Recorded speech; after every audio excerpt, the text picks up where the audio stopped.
Alright, this will be probably my last video before our trip. And what I thought I would do here is just play a real life game at a little bit higher stakes where we're going to have, generally speaking, much better competition. And I will just concentrate and attempt to be victorious against what likely are going to be, on average, good players. So I'll pay some attention. I'll talk as I go, and hopefully we'll learn some stuff. I just sat down, so I don't really know too much. Already I'm seeing 3 players with less than their starting stack, so that's kind of a good sign. This guy may be a bit weak, so I'll question mark him as a potentially weaker player. Want check on the flop. Half pot bet on the turn.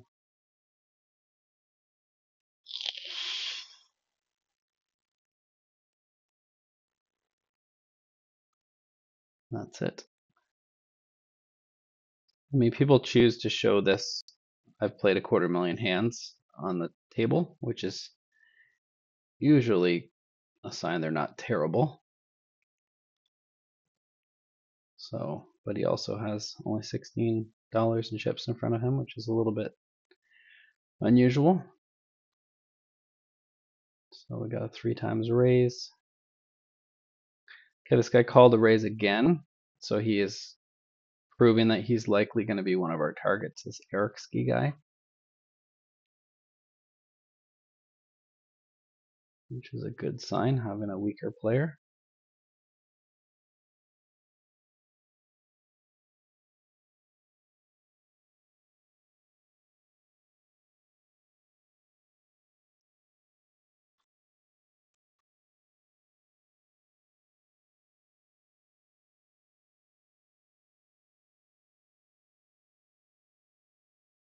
Interesting that the original raiser check folded. I think the So Lucky character may also be on the weaker side. Got pretty large bets on the flop and the turn from Eric Ski.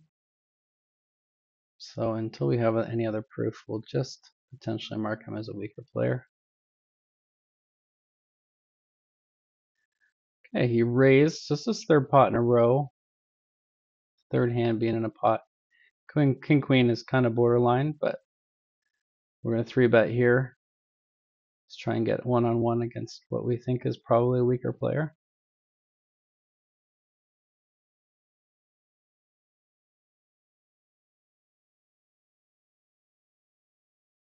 Okay, not the greatest flop for us, but we have position and we have the betting lead, so we'll fire once. We have lots of turn cards that are going to help us out.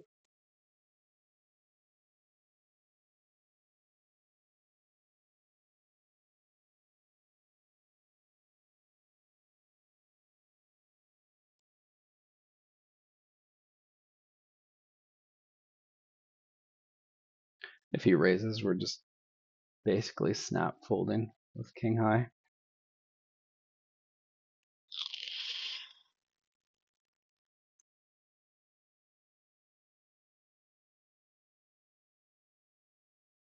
Okay.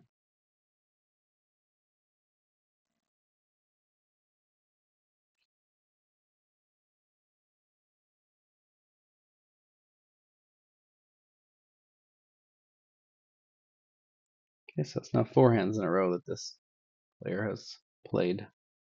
Again, another reasonable sign that he might be on the looser side.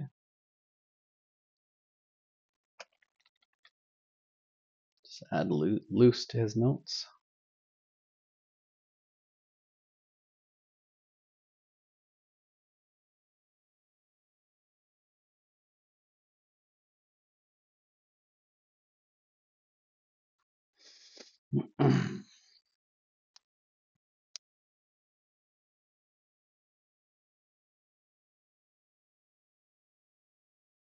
Okay, both blinds called here. It's again 5 hands in a row that this guy's played. This guy leads out full pot into 2 players, which is certainly interesting.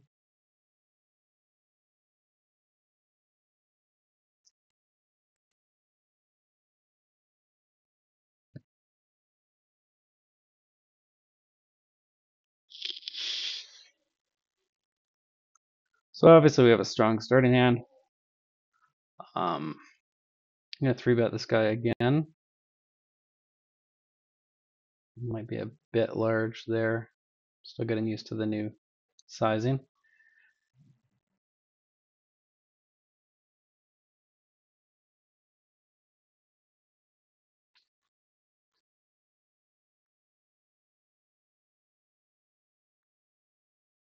Gonna let this Queen 10 offsuit go. We're in the worst possible position, so he wouldn't have good position.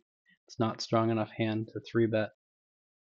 So while it looks somewhat pretty, being two kind of face cards that are kind of connected, in that situation, it's easier to fold.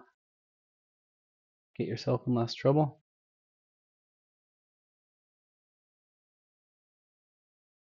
Okay, so I'm just gonna mark So Lucky just as like passive. He's done much more calling than betting himself.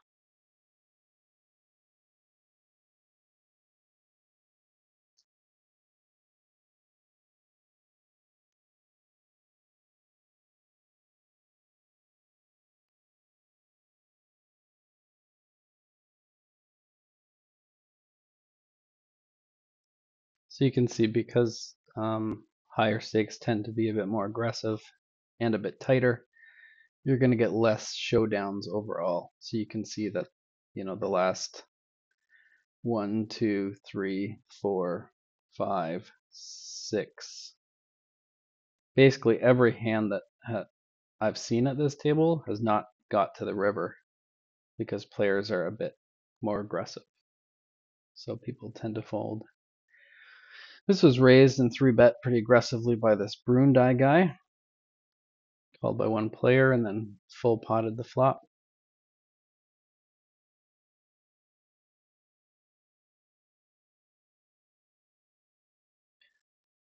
We can just go ahead and raise this 10-8 suited against one limper, trying to hopefully get heads up. The button did call. With the button calling, we're kind of hoping now that we get, four-way action would be pretty nice. Okay, we did get four-way action. It's not a terrible, if there's two opponents, I might consider bluffing at this flop with my continuation bet. This con man has led into people quite a lot. I'm really curious. That strategy leads a lot.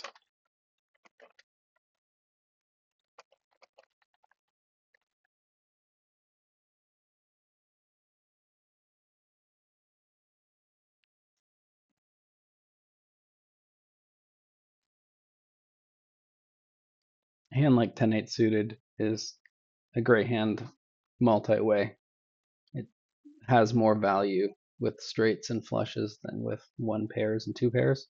So because of that, it's a better hand to play against, 3 or 4 opponents versus just heads up. Okay, we might actually see a call down here. It's been betting the whole way.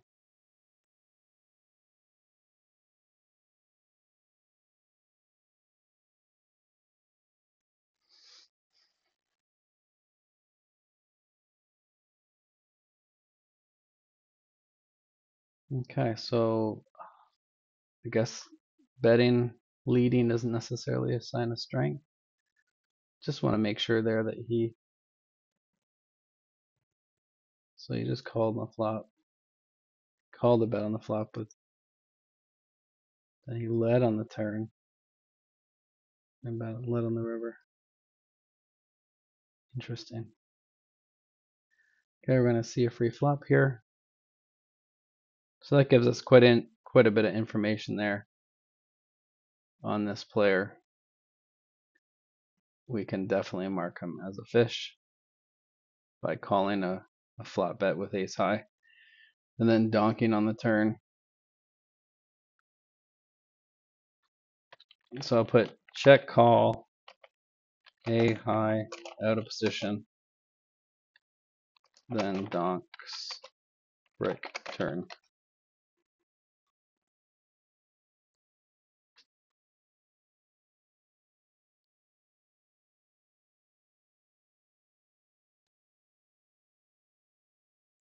I might actually, instead of marking him as a fish, mark him more as a little bit of a wild player, because he's pretty aggressive and he's been doing a lot of betting.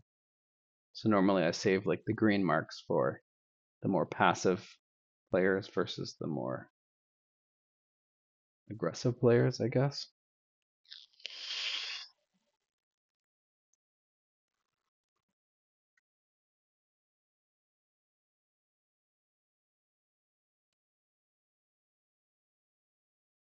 So if everyone folds, we can just go for a blind steal with this hand. But I mean, he also just raised the full pot and he's been involved in a lot of hands. All right, so this shorter stack's 3-bet pretty small. First time we've seen that happen.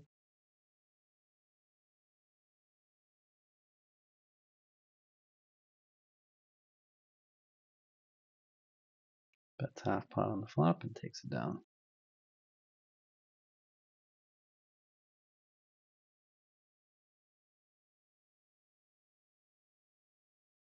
So I'm going to assume it's likely this D-doll is just a regular. I haven't seen them involved in many pots yet.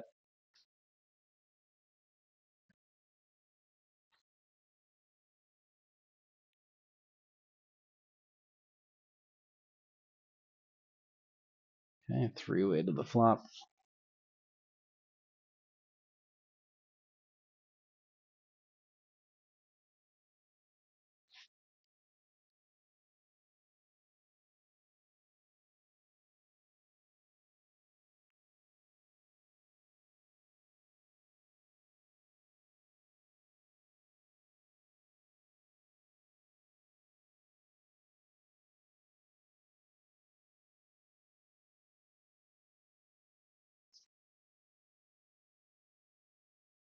Okay, Erkski bet full pot on the flop. Overbet shoves about a pot and a half on the turn. Takes it down.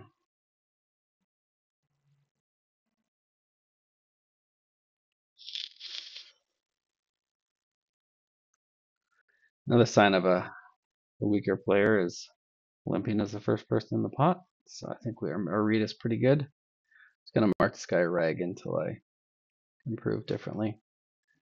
He's doing a pot size raise on the button against one weaker player. So it's a definite sign that he's trying to get one-on-one against a weaker player who just limped and then folded. Raise these twos. And we don't mind getting a lot of people here, and we're just going to try and hit 3 of a kind.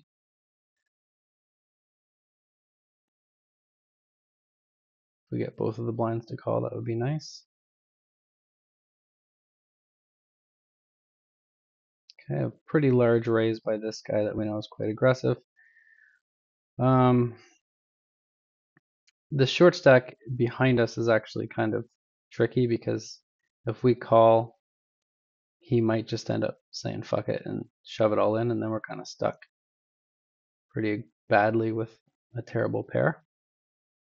So that's an example of a shorter stack opponent sort of screwing you over when it comes to playing. Weak ace, we're just going to let go heads up against what we think is a regular. Again, this con man is definitely, he's a bad player, but he's an aggressive player. So he's likely does okay just because he's aggressive. So I don't want to mark him down just as like a total fish.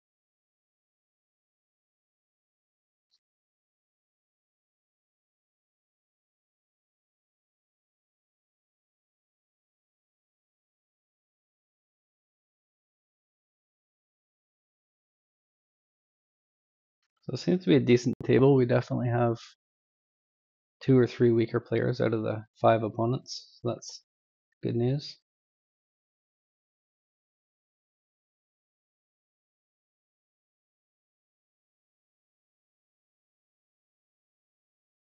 So this con man, because he's such an aggressive player, if we get in a pot with him and we have a strong hand, we're more likely to be a little bit more trappy and allow him to basically bluff chips into our stack, I guess is a good way of putting it.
Okay, that's a good sign. We got Queen 4 suited on the button, so the so lucky guy limped in.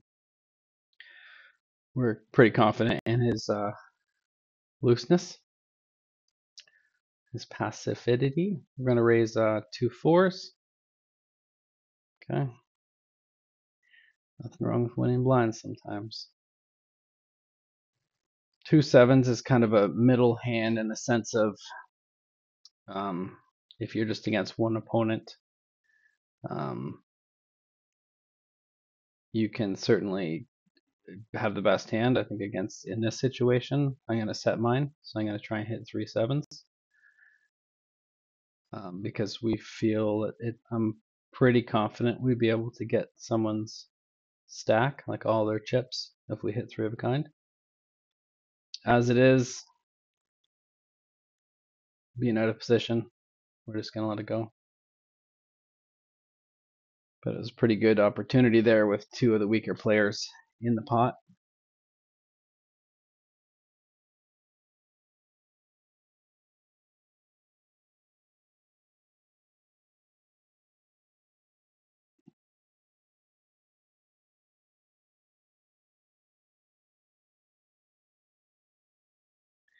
We got a suited king, probably leaning towards folding, but if it's just us in the blind, then we may raise.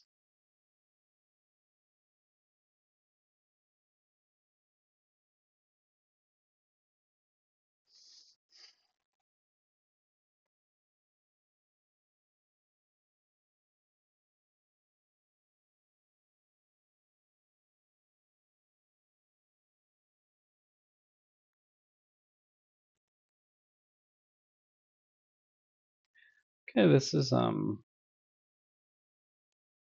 okay hand to 3-bet in position. We're really just playing the player here, knowing this guy is opening up a lot of hands. And this is a decent flop to represent with an ace on the flop. We really have nothing, so there's nothing on the turn that's really going to make us want to bet again. But we can fire once and just try and take it down. We're successful.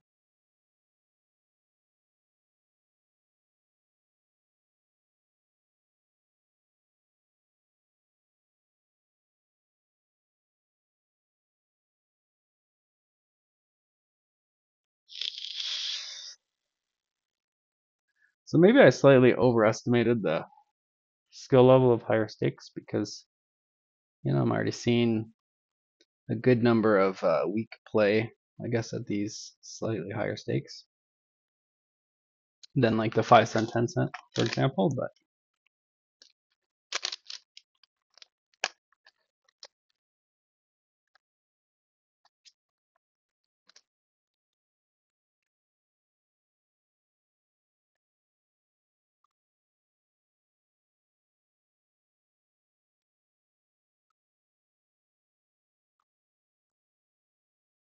it's kind of close. I can raise it. I can fold it. I think if I were on the button, I'd be more likely to raise it if it's unopened.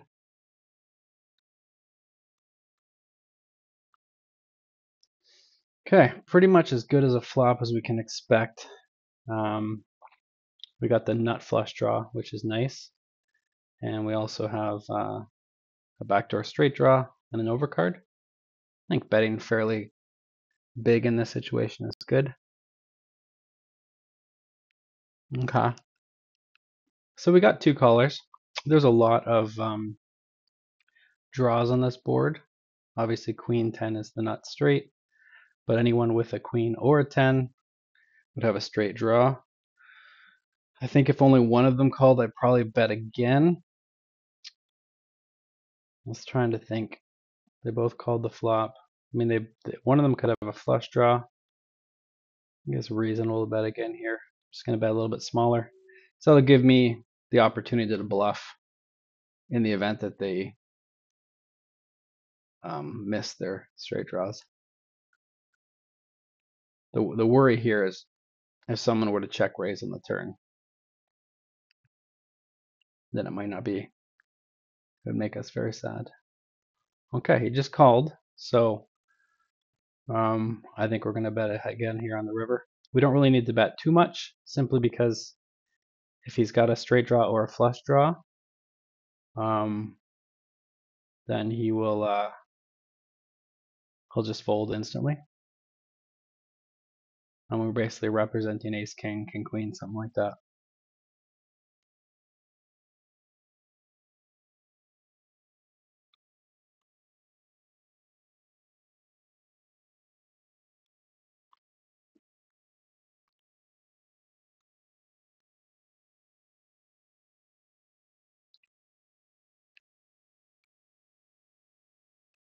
Gonna raise the tens, obviously.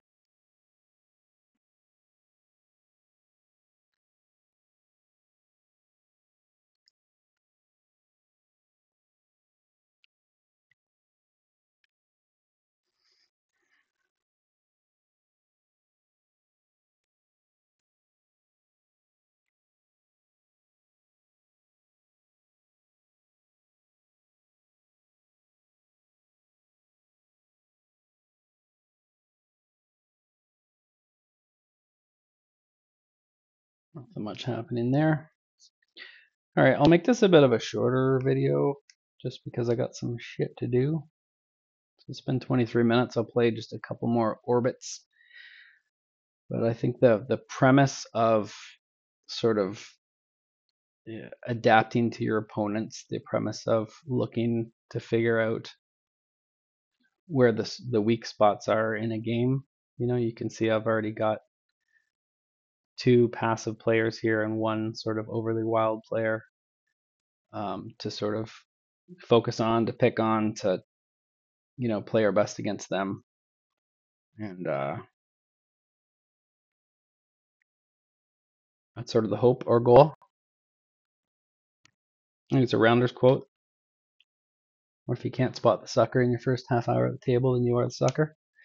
So being able to go around and spot a couple weak players is kind of important.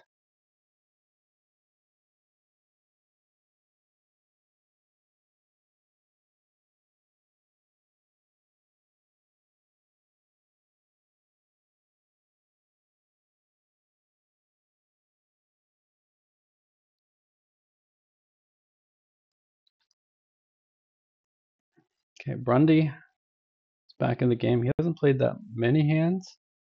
Min raise is interesting.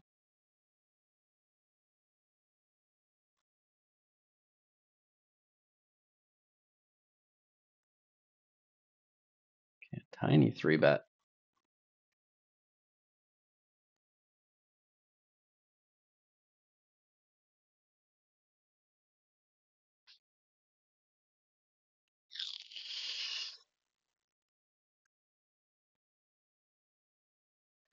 Uh-oh, you better not have kings there, Mr. Lucky Guy.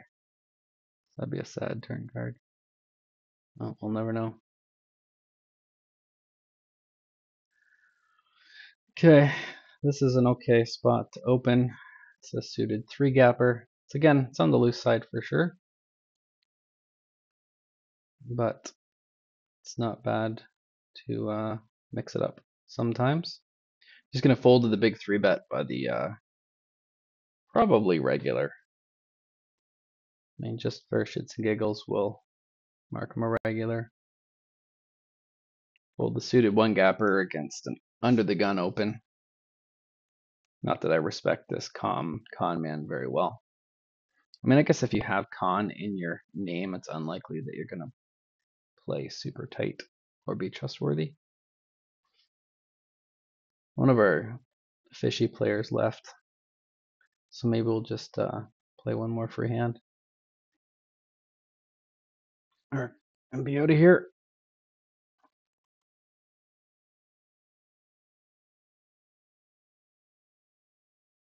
All right, 3 to the flop.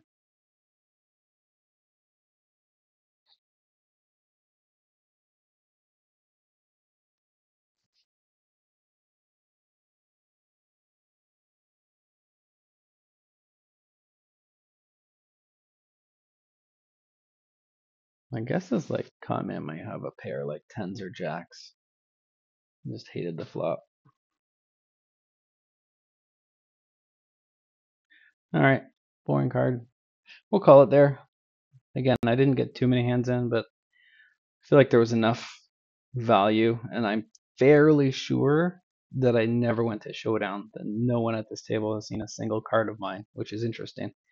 It does go to show you at higher stakes, it's, aggressive play, picking your spots and all that sort of stuff that end up building your bankroll over, um, you know, having good cards. So anyway, hope you enjoyed.